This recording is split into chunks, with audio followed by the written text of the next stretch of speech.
Dans cette nouvelle vidéo, je vais présenter mon article sur les UV chez les reptiles. Donc dans cet article, je détaille la relation entre les UV et les reptiles. C'est la suite de l'article sur les 3 éléments essentiels aux reptiles.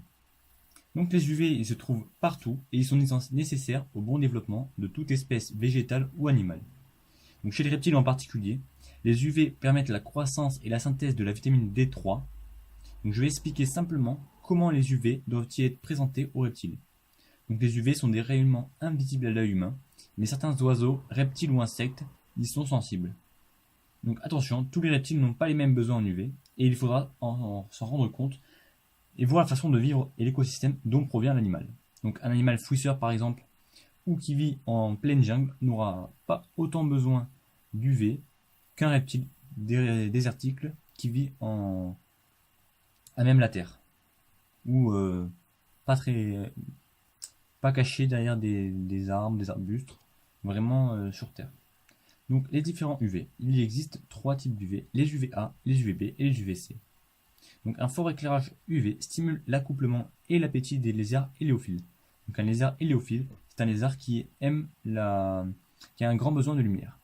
Et par contre un lézard ombrophile, c'est un lézard qui n'aura pas du tout besoin, enfin qui aura besoin de peu de lumière. Et donc l'effet contraire se produira chez les lézards héliophiles. Ça ne stimulera pas l'accouplement ni l'appétit. Donc les lézards héliophiles ils vivent généralement dans un milieu désertique, voire semi-désertique et terrestre. Donc les UVA sont utiles au métabolisme, ils traversent facilement la couche d'ozone et ils vont profondément dans la peau de l'humain jusqu'au derme. Donc voilà, je ne sais pas si vous connaissez, donc la première couche c'est l'épiderme, en dessous c'est le derme. Donc ça représente près de 95% du rayonnement qui atteint la surface terrestre. Donc ça a des effets bénéfiques sur la coloration et la vitalité des reptiles. Les les UVB, c'est les plus importants, et c'est ce qui va nous intéresser ici. Ils permettent de synthétiser la vitamine D3.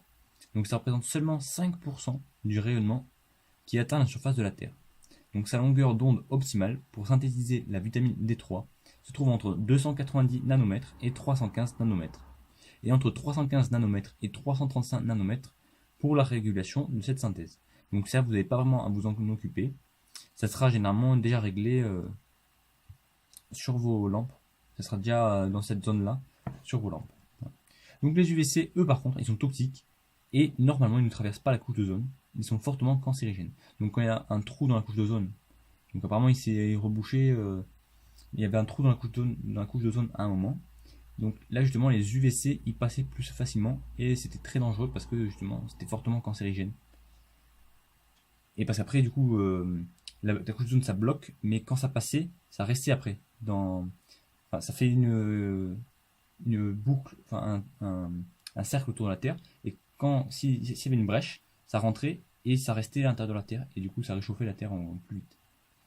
Donc là je mets un petit schéma sur la longueur d'onde.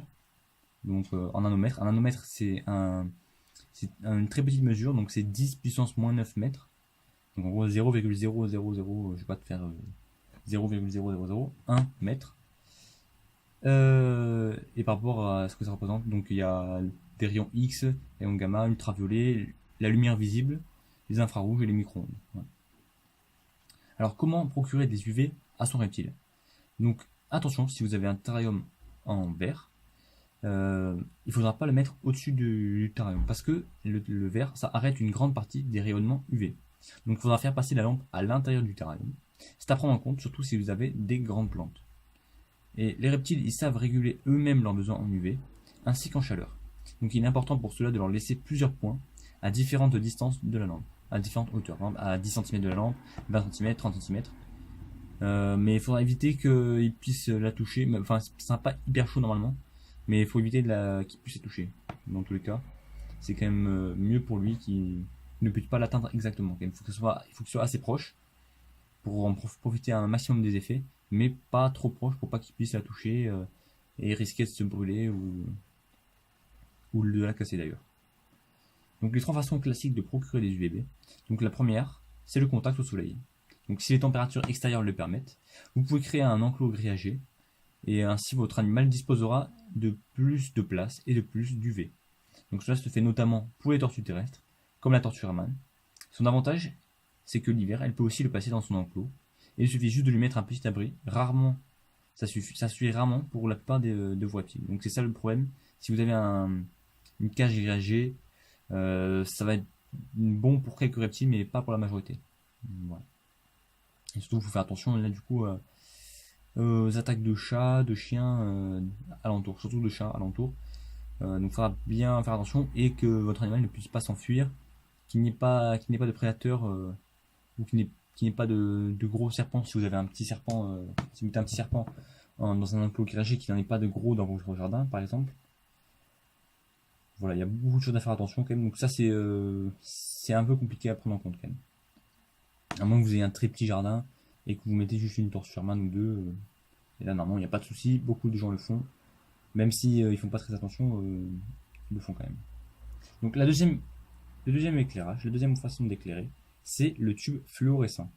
Donc c'est un tube assez long. Il en existe en plusieurs modèles. Donc le but, c'est qu'il fasse une bonne partie de la longueur du terrarium.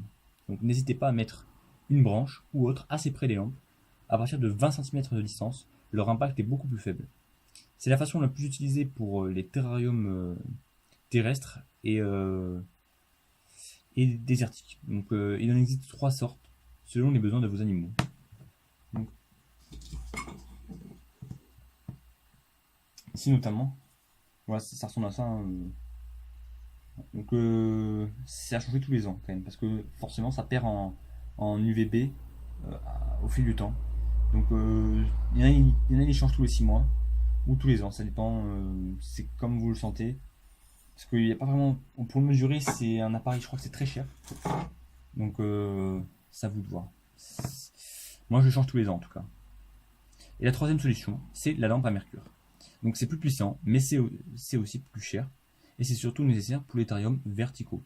Donc en effet, les néons, comme là, ça perdra une grande partie de leur indice UVB après 20 cm de distance, parce que c'est très long, donc ça va se dissiper, alors que c'est un spot. Les lampes à mercure, c'est des spots, et ça va aller beaucoup plus en verticalité qu'en horizontalité. Je ne sais pas si j'étais très clair. Donc leur durée de vie, elle aussi, est plus importante, mais leur effet est moins diffusé. Donc c'est évité pour les terrariums très longs et très bas. Par exemple, si je l'avais mis dans mon terrarium pour Pocona, il aurait même eu trop de UV sûrement. Surtout parce qu'il aime beaucoup se mettre très près de la lampe. Bon, peut-être qu'après lui, il sait se réguler, donc il se serait mis beaucoup plus loin peut-être. Donc par exemple, pour un animal fouisseur, cela me semble être une mauvaise idée. Il faudra privilégier des néons. Alors, quelle valeur UVB donner à votre animal? Alors, il existe trois principaux valeurs d'UV dans le commerce. Donc, c'est les 2.0, les 5.0 et les 10.0. Donc, ça veut dire, c'est par rapport à ce que ça apporte. Donc, 2.0, c'est à 2% d'UVB, 5% d'UVB et 10% d'UVB. Donc, les 2.0 sont les plus faibles. Elles servent aux animaux fouisseurs, aux nocturnes, et elles peuvent servir aux amphibiens et aux serpents. C'est l'indice le plus discutable parce que certains estiment que ce n'est pas nécessaire et que c'est même inutile. Et d'autres vont l'utiliser seulement sur certaines périodes, donc par exemple pendant la reproduction, sortie d'hibernation, surtout pour quelques animaux un peu sensibles. Voilà. Et le 5.0 il sert pour les animaux vivants en forêt et en milieux tropicaux.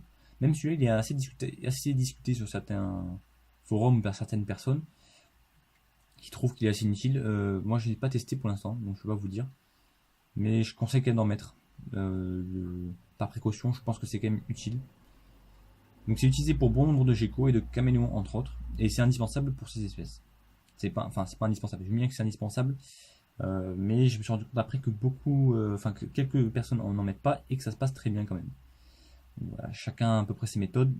À vous de voir ce que vous estimez être le plus probable. Donc pour moi, quand même, je pense que c'est nécessaire. Et le 10.0 signifie 10% de rayonnement UVB. Donc c'est indispensable pour les reptiles habitant dans les milieux désertiques, comme le Pocona vitseps par exemple. Donc ces lampes de vie ont une durée de vie limitée, entre 6 mois et 1 an, et ils perdent en rayonnement au fur et à mesure de leur utilisation. Donc s'il n'y avait qu'une seule phrase à retenir, ce serait que les UVB permettent de synthétiser la vitamine D3. C'est pour ça que les UVB sont si utiles aux reptiles. Donc il faudra se préoccuper des UVB, même si les UVA sont aussi importants, mais les UVA se trouvent dans chaque lampe et la température suffit à déterminer les besoins en UVA de votre reptile. Donc pour un terrarium horizontal et désertique, privilégiez un tube fluorescent, et pour un terrarium plus vertical, la lampe à vapeur de mercure me semble plus intéressante. Donc ça reste à voir au cas par cas, selon les critères énumérés ci-dessus. Voilà, j'espère que vous avez aimé cette vidéo, une petite vidéo pour présenter le calcium chez les reptiles. Voilà. Donc je vais continuer sur le rapport calcium-phosphore des reptiles et les vitamines chez les reptiles par la suite. N'hésitez pas à me dire si vous avez aimé. C'est des articles un peu plus compliqués que ce que je vous disais avant. Moi j'aime bien, mais ça ne s'adresse pas au même public, j'en ai conscience. Donc c'est à vous de voir ce que vous préférez. Voilà, c'est Mathias de mon site, du site montariumvivant.fr. Bonne journée à vous.